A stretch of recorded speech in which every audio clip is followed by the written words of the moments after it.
Three scientists travel to a beach at the opening of the episode while Steven, one of them, tells a story about a nude dead giant. A severe storm had slammed the sea the day before, and it had caused a giant's dead body to wash up on the coast. Officials were called by shocked local fishermen, who at first did not want to believe such horrible news. However, when more people started going to the beach and coming back with weird experiences, the scientists made the decision to go see for themselves. So, Steven and his friends, who believed that everyone was making up the deceased giant, now stood in front of him. The corpse is surrounded by people who are hesitant to approach it until they are certain that it is secure. Steven's friends estimate that the man may weigh up to 80 tons. Steven claims that they have trouble determining the giant's age because of the size of his features, but based on the shape of his lips and nose, he surmises that he was once a young guy with a subdued disposition. The three men check the giant's whole body. Steven notices a little fish-filled puddle of water that had formed in the corpse's hand. Beyond the giant's stature, Steven claims that the idea that he even exists surprises him the most. He makes the comparison between the giant and the people on the beach, coming to the conclusion that they are merely little, flaw-filled imitations of him. His colleague jumps up upon the corpse's chest and signals to the audience, signaling that it is okay for them to approach the beast while Steven stares at it in awe. The applauding crowds rush in his direction and ascend. Some of them make the statement that the body is bouncy and rubbery. Children begin to play with him while destroying his chest with their shoes. But Steven doesn't touch it or scale it.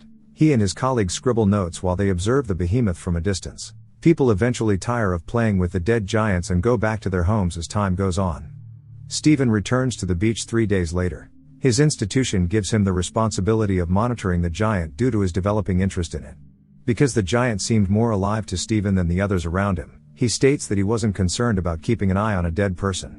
He observes workmen butchering the dead man's femur bone and children sliding over the corpse's chest. The body has been turned over to the public. The next day, Steven planned to go to the beach in the late afternoon when nobody else would be there. When he arrives, the body is in poor shape and has already begun to rot. Teenage girl uses the giant's ear as a chair, sitting comfortably on it.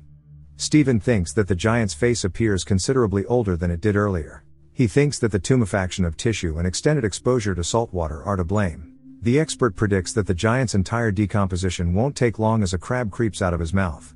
Steven eventually musters the bravery to approach the body. He notices someone has constructed a sandcastle on top of his chest. When we see his second arm, we see that half of it is already decomposed and that whatever was left of it has been carried away by someone. His eyes have a swirling look because his cornea has grown blurry and clouded. Steven turns to face them and remarks that his current seclusion is more terrible than the giant's agony. The giant's limbs and one of his legs had degenerated and been removed by the time he returns the next day. Steven rounds the corpse, admiring how the teenagers had sprayed slurs on it as they destroyed it. He doesn't want to see the majestic creature die, but after hearing the insults, he feels that it has become more human-like because it now appears more vulnerable. The head has been cut off the corpse when Steven visits the shore the next day, which makes him feel almost relieved. Steven observes the bird's flesh being consumed by birds. Without the head, the body appeared less human, which weakens the bond Steven had developed with it. He doesn't return to the beach for a few weeks after that day. On his return visit, he notices that the corpse's human features are no longer discernible. The formerly majestic monster is now completely gone, leaving just its decomposing gut behind. The crowd had lost interest in the giant at this point. Several months later, when the giant's appearance has been forgotten, different parts of his body, particularly his bones, which are employed as decorations, can be seen all across town. Steven comes upon the giant's skull one day while riding. He thinks he'll find mummified noses and ears if he explores around the town's taverns. These decorations, in Steven's opinion, better capture the giant's majesty than his memory of his bloated, decomposing appendages. The giant's genitalia are displayed to have been severed and put in a weird exhibit at a circus. According to Steven, the gear takes up a whole tent by itself yet is regrettably classified as belonging to a whale. The scientist finally claims that those who saw the giant only recall him as a sea monster. For him, the giant is still alive, and he frequently dreams about the giant's return. The giant walks around the town in his nightmares, gathering his pieces as he makes his way back to the sea. Although the episode is shorter, each scene contains a profound and allegorical significance. As a result, some fans believe that Steven and the giant are the same person. The giant might be attempting to speak with Steven. Also, the way Steven explains numerous stages of the corpse's deterioration in such detail makes one question whether he is the one going through them.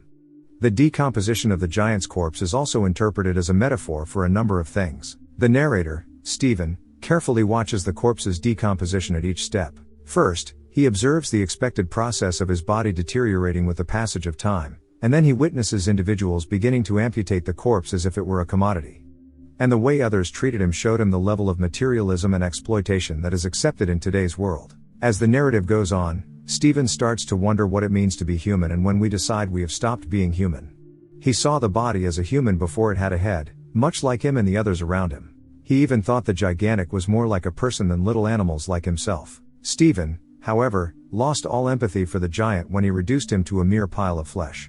The drowned giant is more concerned with the contrast between Stephen and other characters' attitudes about the monster than it is with revealing the identity or origin of the giant.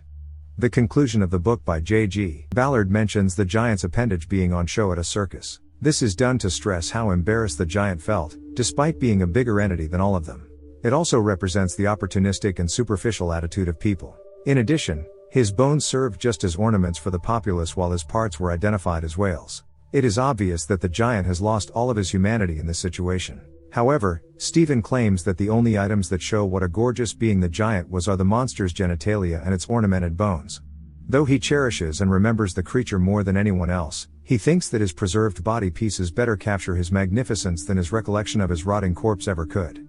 Before washing up on the shore, the giant was simply a legend. People briefly witnessed his arrival, but soon forgot about him, relegating his presence to myth status. Like the giant, we humans will eventually vanish and only exist in the memories of the individuals we met. But ultimately, even those memories will go, and we will just vanish. Thanks for watching my video. Please like and subscribe.